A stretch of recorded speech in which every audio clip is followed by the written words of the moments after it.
And this is the next Jotunheim part. So many things happen this turn. It's late winter of year 2. Cast Dark Knowledge, and we found a magic site, the Forest of the Dead, which gives +1 death gems a turn.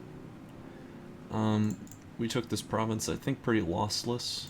I mean, we lost like a few non-sacreds. Nazca attacked me with werewolves here. I guess he cast the spell, and then there was a battle at the Fortress of Nazca involving a big line of sacreds, a lot of hurlers, some other assorted units, a couple really elite commanders. These guys, basically, to pick them out.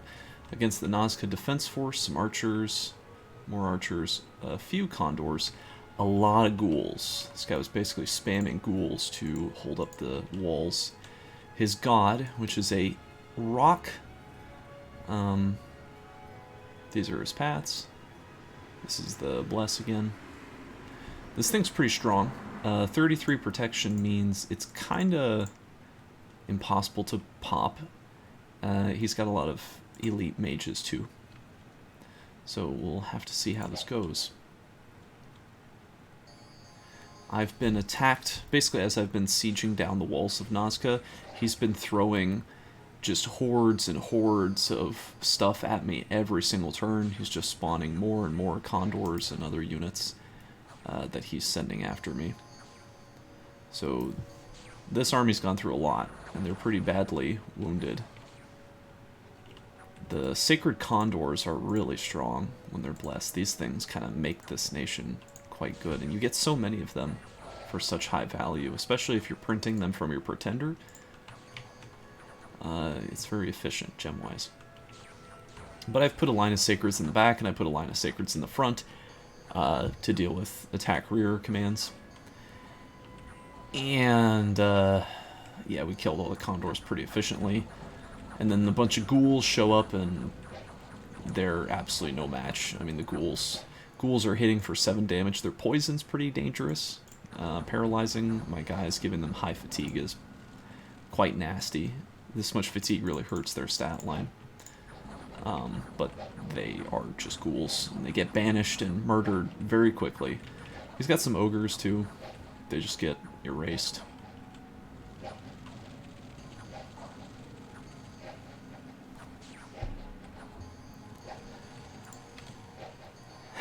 And we're slowly picking off the guys at the walls. The Therms go. Derek comes in the back. He's got a limp, a chest wound, and he's weakened. He's really messed up. He tries executing one of the mages and gets taken out. A stone guy walked up and just threw a rock at a mage and killed him in 1 hit. But really there's nothing left except his god, who is foolishly casting flying shards over and over again, which wouldn't do any damage even if it connected on my troops. Now, lightning bolt would be pretty terrible. That would be one of those doomsday spells. And once we get into melee with him, he starts casting Shocking Grasp on my units. My sacreds are pretty much able to tank this, just like heal up, because the damage gets spread out so efficiently they can just tank it. However, all my non-sacred troops don't regenerate, of course, so they all get murdered, which really just leaves nothing but my sacreds. And sometimes the sacred gets killed, but kind of rare. And you can see at this point, we've done almost no damage. We've been like hitting this thing as hard as we possibly can, and we've done 23 points of damage. And my poor guys are getting zapped. All of them are taking terrible afflictions. This guy doesn't even have equipment anymore.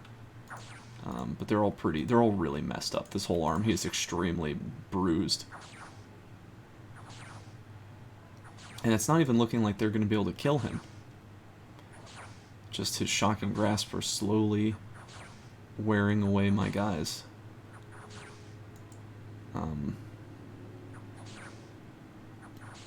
You can see in the top left, the armies of Nazca are routing, and then my guys start to rout. And as my guys rout, his pretender is also routing. So we both rout, except he doesn't have movement, so he can't actually leave the battlefield. So he's going to stick around and just cast spells at my retreating units. Just continuously casting flying shards. Some of these guys are so crippled, they can barely move.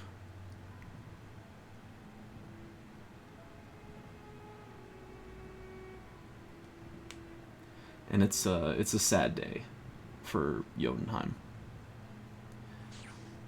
as we fail to take the fort.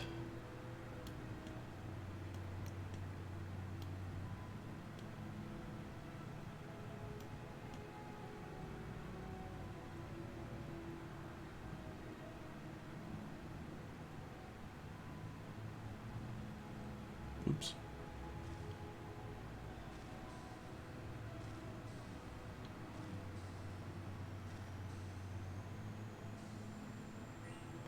And something very amazing happens at the very end. His god, who is no longer in range to cast his offensive spells anymore, casts flight, which enables him to move, I guess. Anyway, he can fly. So he can move now. And he runs away. And we still have guys in the battlefield. So we actually win. So we did it. We actually eliminated Nazca from the game. Nazca's been permanently vanquished. He didn't own a single province and has nowhere to return. So after 30 turns-ish, maybe not that long, maybe like somewhere between 20 and 30 turns, we finally eliminated Nazca. His god picked up a lot of kills, a lot of very expensive kills, just 7 sacreds, 700 gold down the drain. My guys retreated into the fort. All of them except one unit made it back. So, pretty good. Got some insane KD ratios. Unfortunately, my expensive cap-only Therm's goads were both annihilated. So they didn't make it out. We found another magic site over here. Found a starlit pond. This province has a lot of magic sites. It's got 1 death, 1 nature there, another nature there, 60 resources, and astral. So this thing's producing 4 gems a turn. It's really good. My income, my gem income has really spiked. I'm now making, 3, 8, 10, 13, 22, 30 gems a turn. And we're on turn 35. Still not, it's not the best, but it's really improving. In fact, I'm going to take you and I'm going to send you down here and start having you site search those 4 paths. Found a lot of blood slaves this turn. Bumped into another green old man in the woods, and now I've got a hag who's level 3 nature, which is kind of insane. Got a high priest with all of his militia, which is nice. I'm going to send him up here to the north, so that way he can start patrolling on these provinces that I'm blood hunting on. Found some water gems, which is cool. And a Ysian scout saw what I was doing here in this province, saw that I was riling up all the natives and slaughtering them for their women. So that might be concerning. Like, I get it, it's not really out of the ordinary to note that Jotunheim is blood hunting, but I'm doing some pretty intense blood hunting here. Like, this is some... There's a lot of blood hunting going on. I'm draining a lot of my gold a turn, actually, from all this blood hunting. So, it's going to need to... I'm going to need to do something soon. Like, I've got a lot of blood slaves, and I'm going to keep getting a lot more.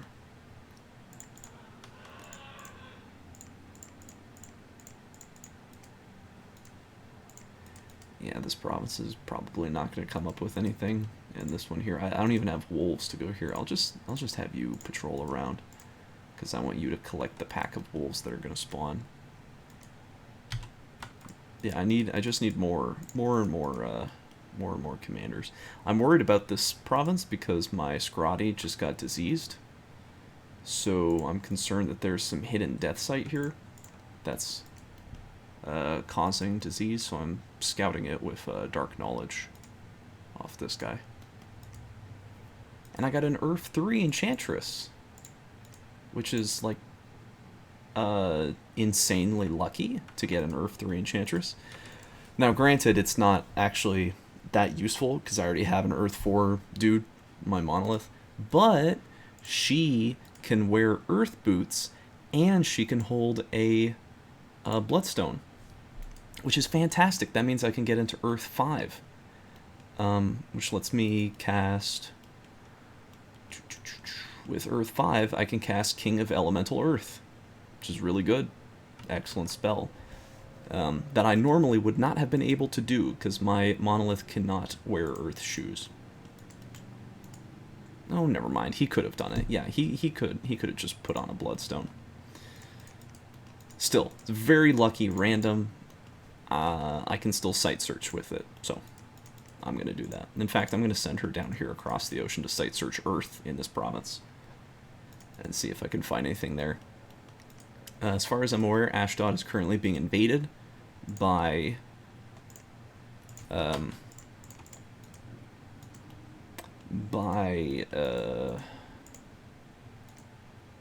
what am I trying to say? Currently being invaded by Yis, by Abyssia, and by Ulm. So I'm thinking I'm going to take some of their lands pretty soon. I'm going to go rob them. So I'm going to build up some troops here. Well, actually, I don't think I can do that. I think I already submitted this turn. But anyway, I am going to hit Ashdod sooner rather than later and take their provinces. Because I want to. It's free land, especially if they're being hit by 3 players, and if they're losing pretty badly, then yeah, that's just free land. And a free throne too. A really good throne. The Throne of Life. If I got this throne, that would be fantastic. We've got the Throne of Water, which is good. It's definitely good. Definitely absolutely good for us. But not that good. Not that good. Pretty good, but not that good. Anyway, that's the end of this part.